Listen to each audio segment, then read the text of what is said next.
தாவூதியா மதரசாவின் முதல்வரும் எங்களுடைய பாசத்திற்குரிய ஆலிம் சகோதரருமான மௌலானா மௌலவி யூசுப் ஆலிம் தாவூதி ஹசரத் அவர்கள் சற்று நேரம் இன்ஷா அல்லாஹ் வாழ்த்துரை வழங்குவார்.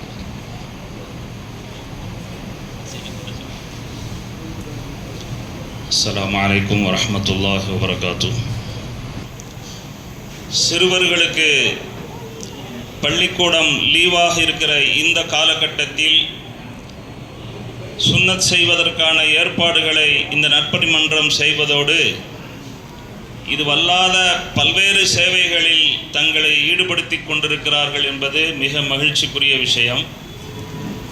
சொல்ல வேண்டிய எல்லா அவசியமான விஷயங்களையும் இரு பெரும் ஹஜரத் அவர்கள் நமக்கு தெரியப்படுத்தி விட்டார்கள்.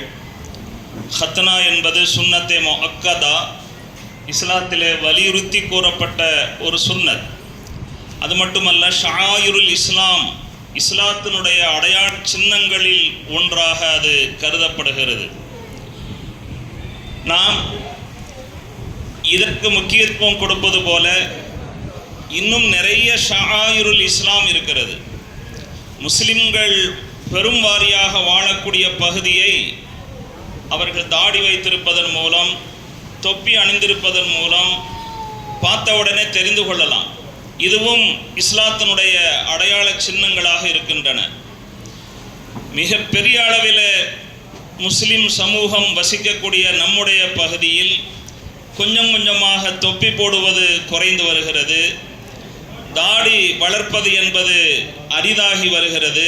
அப்படியெல்லாம் இல்லாமல் இது எப்படி ஷஆயிருல் இஸ்லாமாக இருக்கிறதுனால இதை நாம் ரொம்ப முக்கியத்துவத்தோடு தவறாமல் செய்து விடுகிறோமோ, அதுபோல ஷஆயிருல் இஸ்லாமாக இருக்கக்கூடிய இன்ன பல காரியங்கள் இருக்கின்றது. எல்லாவற்றையும் செய்ய வேண்டும்.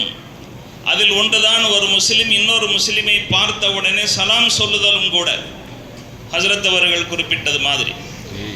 அதனால் அல்லாஹு தாலா இந்த நற்சேவையை ஏற்றுக்கொள்வானாக. இதற்கு முன் ஹத்னா செய்த அந்த சிறுவர்கள், இப்பொழுது ஹத்னா செய்வதற்கு தயாராக இருக்கிற சிறுவர்களுக்கு அல்லாஹு தாலா ஆரோக்கியத்தில் பறக்கச் செய்வானாக, அவர்களுடைய ஆயுளில் பறக்கச் செய்வானாக, அவர்களுடைய அறிவாற்றலிலே பறக்கச் செய்வானாக என்று வாழ்த்தி வாய்ப்புக்கு நன்றி கூறி என் வார்த்தைகளை நிறைவு செய்கிறேன். வாஹிரு தாவானா அல்ஹம்துலில்லாஹி ரப்பில் ஆலமீன். அஸ்ஸலாமு அலைக்கும் வரஹ்மத்துல்லாஹி வபரகாத்துஹு.